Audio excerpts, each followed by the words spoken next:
ओम शांति। हाणे असां बाबा खे याद था करूं। मां आत्मा ब्रिकुटी जे विच में वेठी आहियां। निराकार रूप में बाबा खे याद करो। मन में कोई भी ॻाल्हि हुजे बाबा खे ॿुधाए छॾो। आत्मा पंहिंजे बाबा खे सभु मन जी ॻाल्हियूं ॿुधाए थी।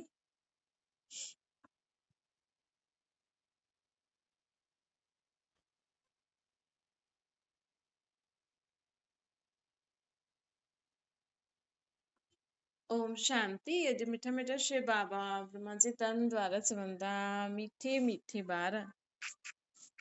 बाबा चवनि था की ॾिसो, दुनिया में माण्हू चईंदा आहिनि की अलॻि अलॻि दशायूं हूंदियूं आहिनि। सभिनि खां सुठी दशा कहिड़ी हूंदी आहे? राहु जी दशा। सॉरी, सभिनि खां सुठी दशा हूंदी आहे बृहस्पति जी दशा। बृहस्पति जी दशा अर्थात सदा परमात्मा जी छत्र छाया में रहो। असांजी आत्मा सदा परमात्मा जी छत्र छाया जे अंदर रहे, इनखे चइबो आहे बृहस्पति जी दशा। मतिलबु उहा दशा ॾाढी सुठी हूंदी आहे। हुन दशा जंहिंजे मथां इहा दशा हूंदी आहे न, हुनजी बुद्धि ॾाढी सुठी हूंदी आहे। हुनमें गुण हूंदा आहिनि। उहा आत्मा सुठे गुणनि वारी हूंदी आहे। सत्युग में असांजे मथां, सभिनि जे मथां न बृहस्पति जी दशा हूंदी। हिन समय बि असांजे मथां जेका जेका परमात्मा खे यादि कंदा वेंदा आहिनि न, धीरे धीरे त दुनिया में जेकी दशायूं आहिनि न, ये राहु केतु शनि, ये जेकी ख़राब दशायूं हूंदियूं आहिनि, ये असां सां उतरदी वेंदियूं आहिनि।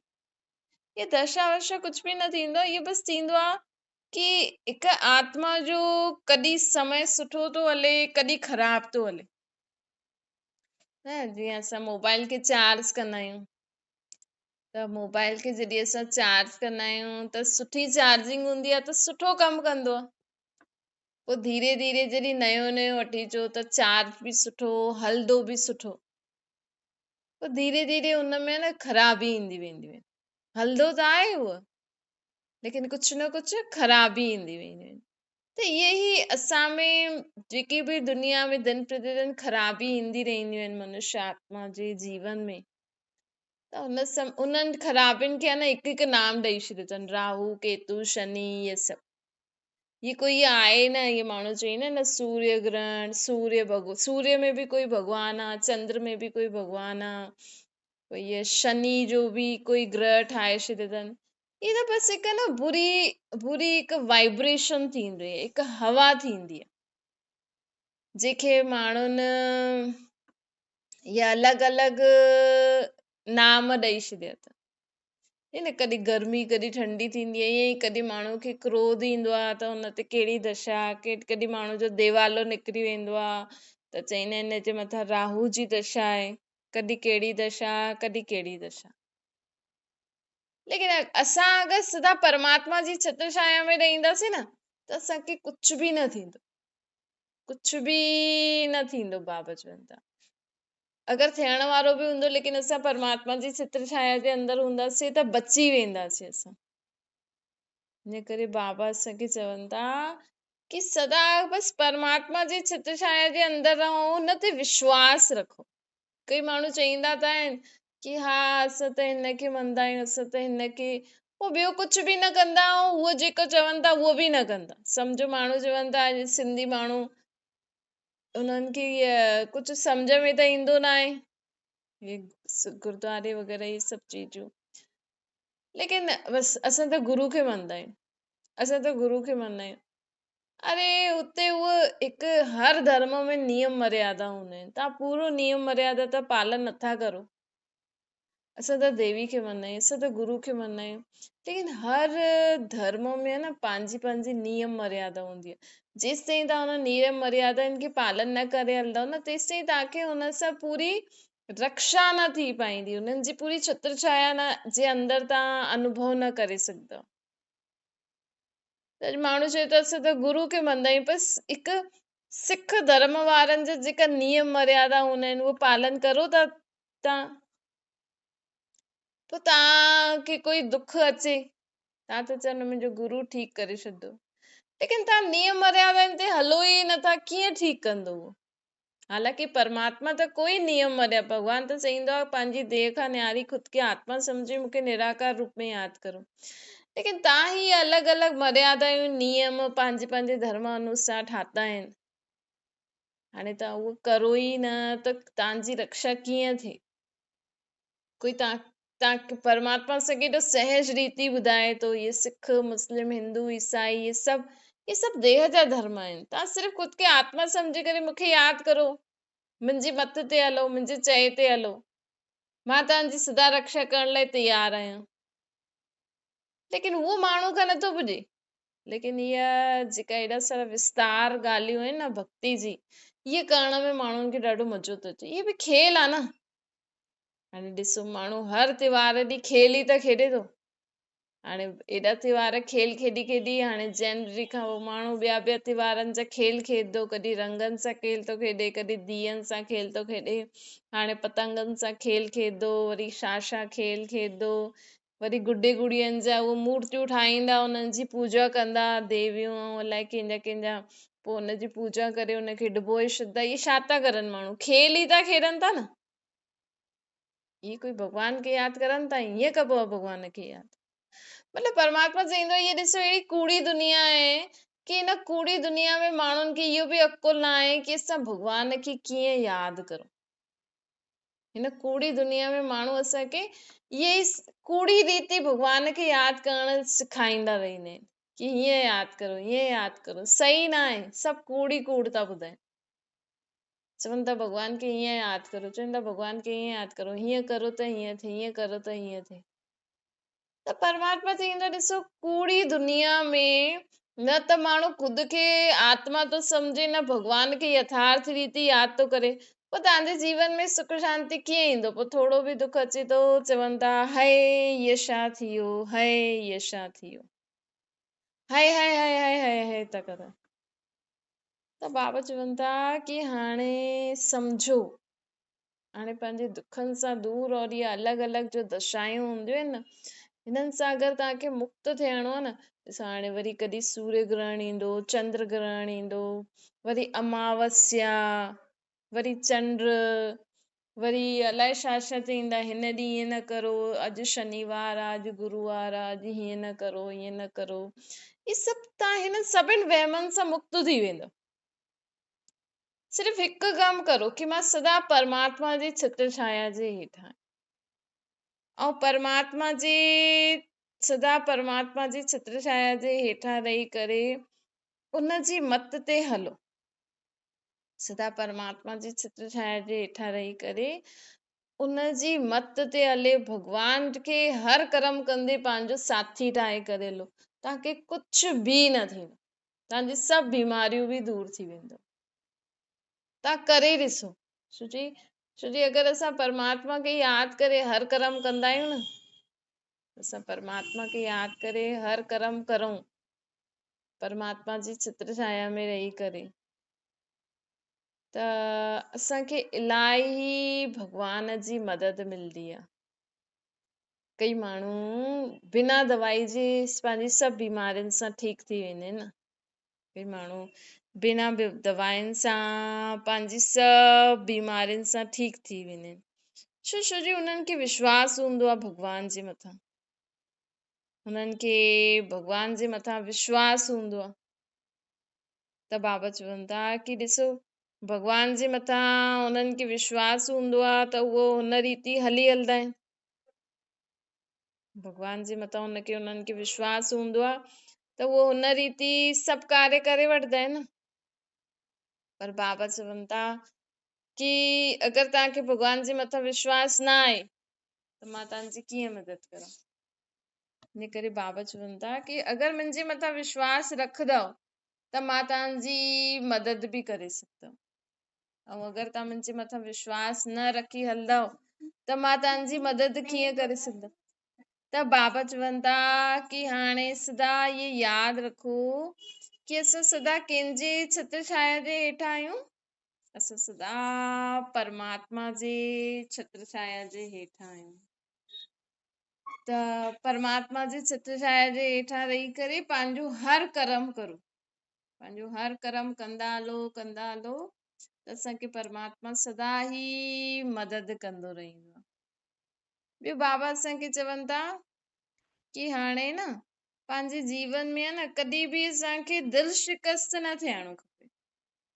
असांखे पंहिंजे जीवन में कॾहिं बि दिलि शिकस्त न थियणो खपे, कॾहिं बि असांखे दिलि शिकस्त न थियणो खपे। सदा न ख़ुद खे सुठी उम्मीद रखी हलो, मतलब कॾहिं बि असांखे हारणो न आहे कि अरे ये छा थियो, हाणे छा थींदो। त कॾहिं बि असांखे हारणो न आहे, कॾहिं बि असांखे न सोचणो आहे कि हाणे छा थींदो, हाणे मूंसां गॾु इहो थियो आहे, हाणे मुंहिंजो कीअं भलो थींदो। त बाबा चवनि था कि ईअं सदा यादि रखंदव न कि न मूंसां गॾु भॻवानु आहे त असांजो भलो त सदा आहे ई सही।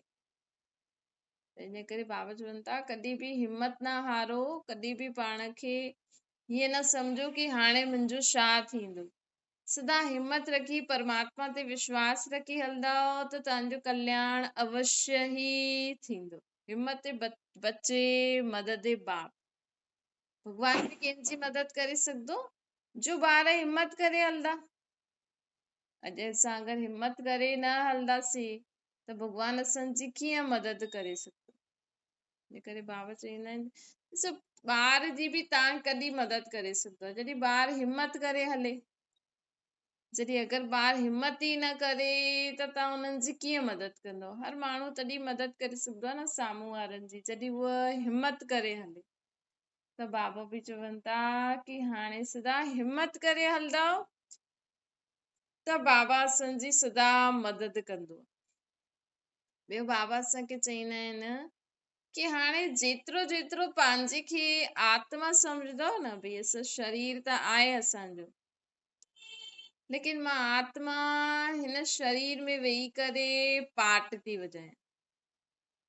असांजो शरीर त आहे लेकिन मां आत्मा हिन शरीर में वेही करे पाठ थी वॼायां। मां आत्मा हिन शरीर खां न्यारी आहियां, मां आत्मा हिन शरीर खां न्यारी आहियां। इहे सदा यादि रखो कि भई मां आत्मा हिन शरीर खां न्यारी आहियां।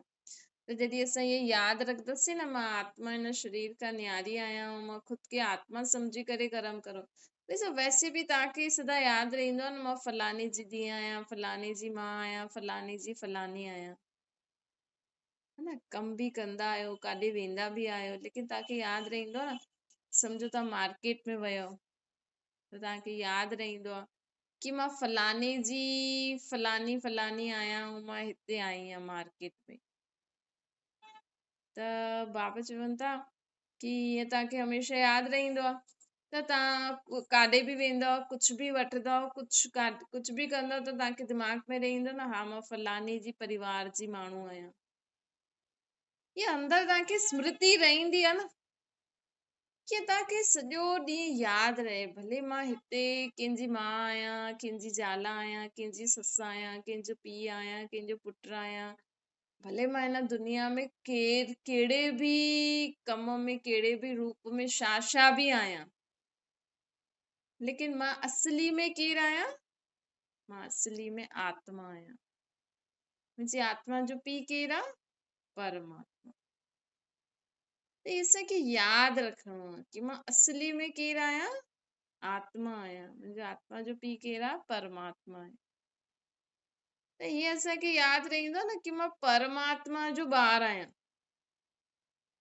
त छा थींदो कि अगरि असांखे यादि रहंदो कि मां परमात्मा जो ॿारु आहियां त असांजे ऑटोमेटिकली सोच बोल कर्मनि में परिवर्तन ईंदो वेंदो। असां सभिनि जे लाइ कल्याण जे बारे में सोचंदासीं, सभिनि जो ई कल्याण थिए। चाहे कोई असांजो या ॿियनि जो केतिरो बि बुरो करे असांखे सम्झ में अचे थो फलाणो ॾाढो बुरो आहे, हुन सां बुरो व्यवहार कई, बुरो कई, लेकिन असांखे सदा इहे यादि रखिणो खपे कि असां आत्मायूं आहियूं, परमात्मा जा ॿार आहियूं, सभी आत्मायूं सुठियूं आहिनि, बसि ॿियो कुझु बि न। सभी आत्मायूं सुठियूं आहिनि। जॾहिं असां इहो मन में पको रखंदासीं न सभई सुठा आहिनि। चाहे अॼुकल्ह कोई माण्हू कंहिंसां ॾाढो बुरो करे थो, सम्झो ससु नुंहं खे ॾाढो तंग कयो अथई, हाणे नुंहं वॾी थी वई आहे, सभु कुझु कंट्रोल पंहिंजे हथ में थी वियो अथसि। हाणे हुनजे हाणे हुनजी बारी आहे तव्हांखे तंग करण जी। हीअं थींदो आहे न भई, थोरो पहिरियों त नुंहं नई नई आई त तव्हां हुनखे डांटे करे या कुझु बि करे हुनखे सिखायो कयो, अॼु सिखी करे वॾी थी वई आहे त तव्हांखे ई डांटे मारे थी।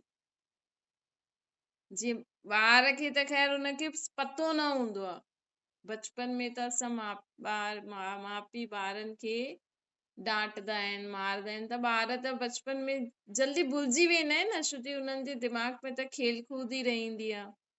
कई कई ॿार यादि रखंदा आहिनि, या कई कई खे माण्हू भुलवाए ॾींदा आहिनि कि ॾिस तुंहिंजे माउ पीउ जो कई तुंहिंजे सुठे जे लाइ कई न। भई वॾो थी करे जॾहिं सभु कुझु समझदार थी वेंदो आहे, सिखी वेंदो आहे, त सोचदो आहे न हा मूंखे माउ पीउ जो बि कई मुंहिंजे भले जे लाइ कई। लेकिन नुंहं सोचदी ईअं, नुंहं त चईंदी अरे मूंखे ससु ॾाढी तपाए अथई, हाणे मुंहिंजो चांस आहे।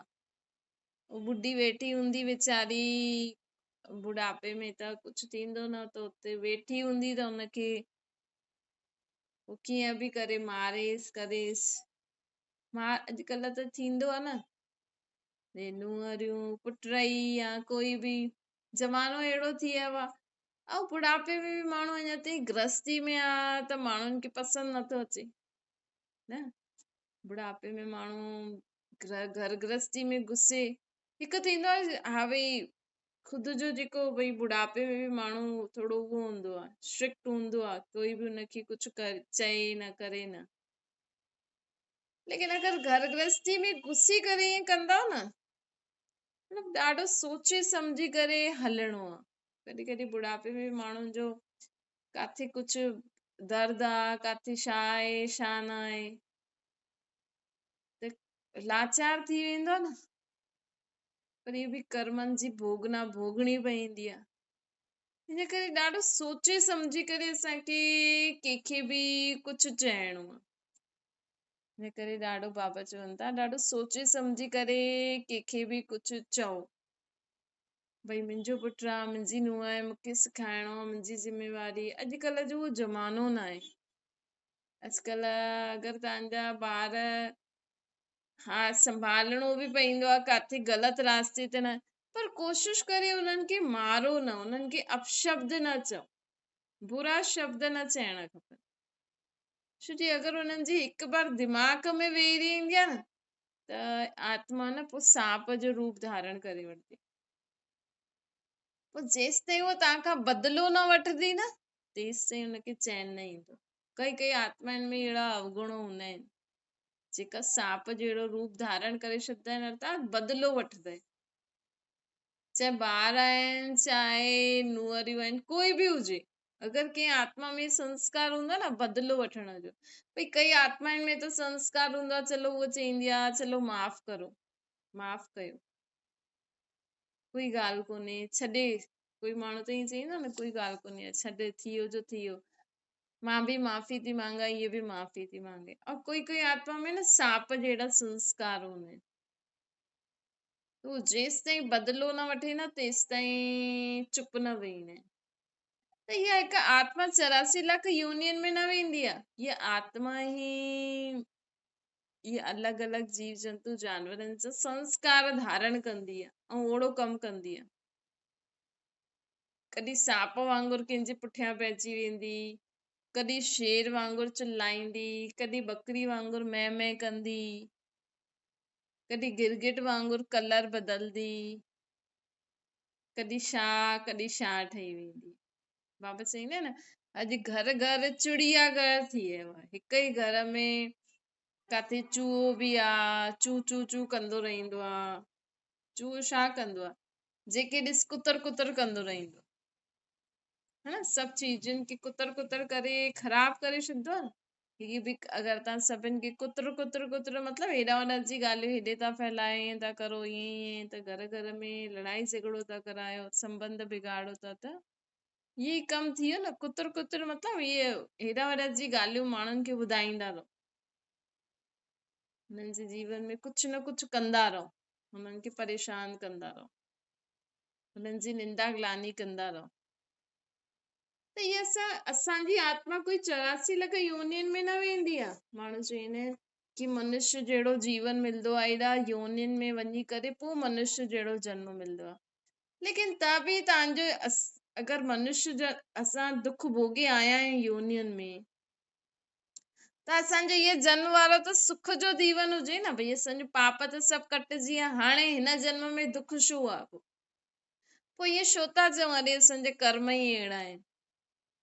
मतिलबु असां अहिड़ा कर्म जेका करे आया आहियूं उहो 84 लख योनियुनि में बि थी आयासीं त बि चुकतो न थी आहे। अहिड़ा कहिड़ा पाप कर्म करे आया आहियूं असां? इहे त बाबा चईंदो आहे कि मनुष्य आत्मा न हर जन्म में मनुष्य जहिड़ो ई शरीर वठंदी आहे, लेकिन हुनजो सुठो जीवन हूंदो आहे सत्युग त्रेता में, सुख जो जीवन। उहो जीवन कॾहिं मिलंदो आहे?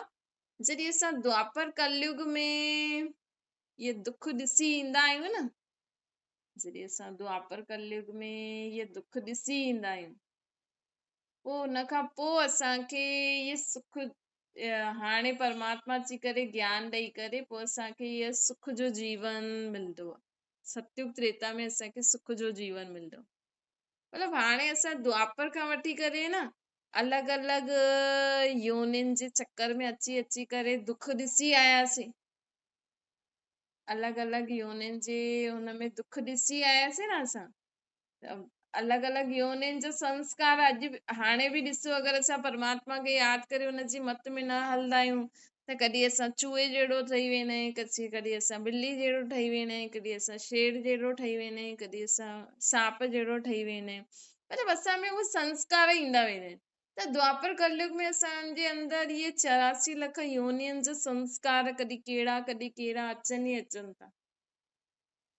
त हाणे बाबा अची करे असांखे चए थो कि हाणे मूंखे यादि करो, मां तव्हांखे जो गुण जो शक्तियूं जो सम्झ ॾियां थो, हुन सम्झ जे अनुसार अगरि जीवन जींदव त तव्हांखे सत्युग त्रेता में ओड़ो सुख जो जीवन मिलंदो, ओड़ो सुख जो जीवन तव्हां अनुभव करे सघंदव। त मनुष्य जहिड़ो जीवन असांखे कॾहिं मिलंदो आहे? मनुष्य में बि उहो बि देवताउनि जहिड़ो सुठो जीवन, सुख शांति वारो जीवन, उहो सत्युग त्रेता में मिलंदो। त बाबा चवनि था कि उहो जीवन सत्युग में सभु माण्हू न वञी सघंदा। त कोई शरीर छॾे थो त चवनि था फलाना स्वर्गवासी थियो, लेकिन हाणे माण्हू स्वर्ग में वञे थो कोई? हिन नर्क जी आत्मा नर्क में ई अची करे पुनर्जन्म वठंदी न, स्वर्ग में काॾा वेंदी? हाणे त नर्क या स्वर्ग हिते ई ठहींदो, हिते ई नर्क आहे त हिते ई स्वर्ग ठहींदो न। लेकिन हिन दुनिया में हाणे त नर्क आहे, स्वर्ग जी स्थापना थिए थी, त हुन दुनिया में वञण जे लाइ हाणे परमात्मा जो असांखे श्रेष्ठ मत ॾिए थो, जो सम्झ ॾिए थो, हुन ते हली करे पंहिंजा संस्कार सुधारणा आहिनि असांखे। तॾहिं असां स्वर्ग जहिड़ी दुनिया में देवताउनि जहिड़ो जीवन जींदासीं। असली सुख जो मनुष्य देवी देवता वारा आहिनि। हाणे त असां आसुरी स्वभाव संस्कार वारा मनुष्य थी विया आहियूं न। त असांखे बाबा चवनि था कि हाणे मूंखे यादि करे पंहिंजे अंदरि देवताई संस्कार धारण करो। अच्छा, मीठी मीठी सिकिल जे ॿारनि प्रति माता पिता बाप दादा जो यादि प्यार ऐं गुड मॉर्निंग। रूहानी बाप जी सभिनि रूहानी ॿारनि खे नमस्ते। असांजी बि रूहानी माता पिता बाप दादा खे यादि प्यार गुड मॉर्निंग ऐं नमस्ते। वरदाना देह भान सां न्यारो ठही परमात्मा प्यार जो अनुभव करण वारा कमल आसन धारे ठा। बाबा चवनि था कमल आसन न ब्रह्मण आत्माउनि जो श्रेष्ठ स्थिति जो आसन आहे। ये ॾेखारींदा आहिनि न कमल जे पुष्प ते वेठा हूंदा आहिनि कई कई देवी देवता, लक्ष्मी जी खे ॾेखारींदा आहिनि।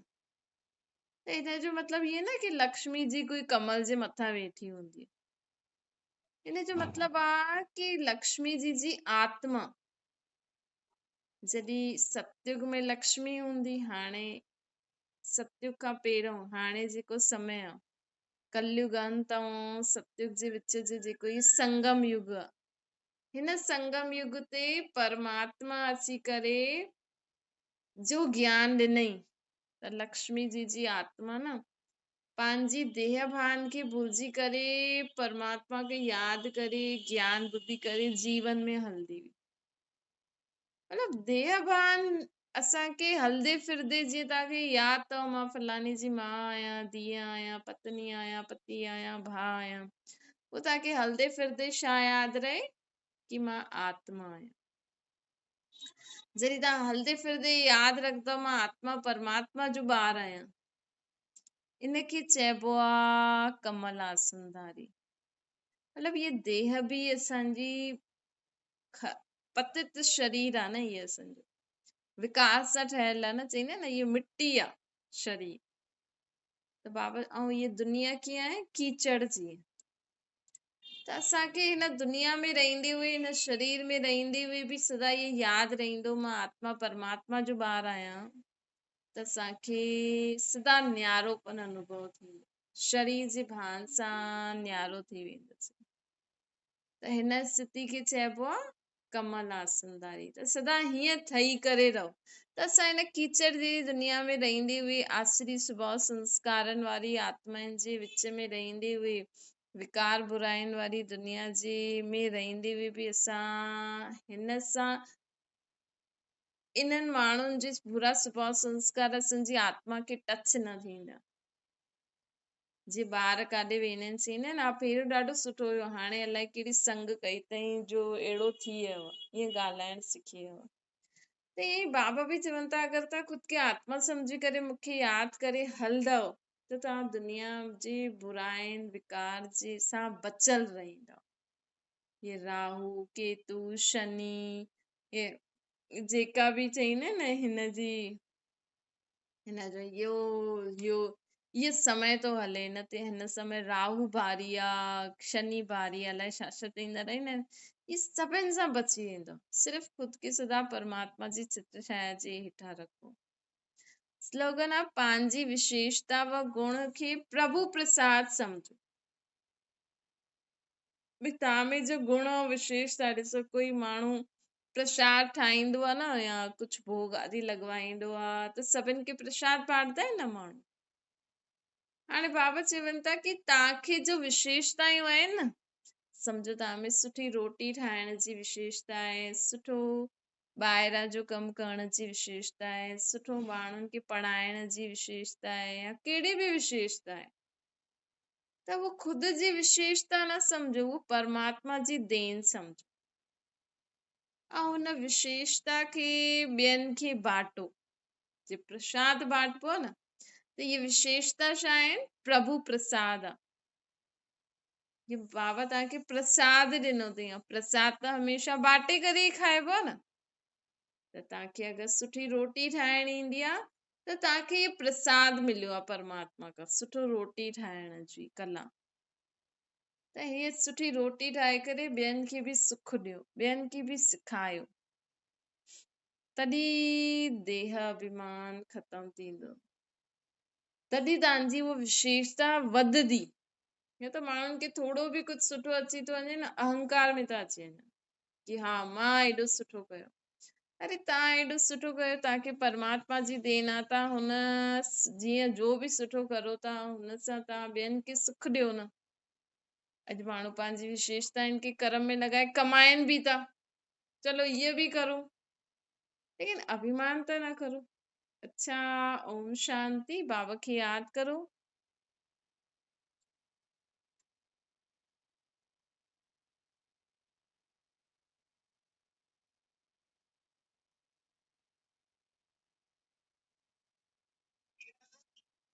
ओम शांति, ओम शांति, ओम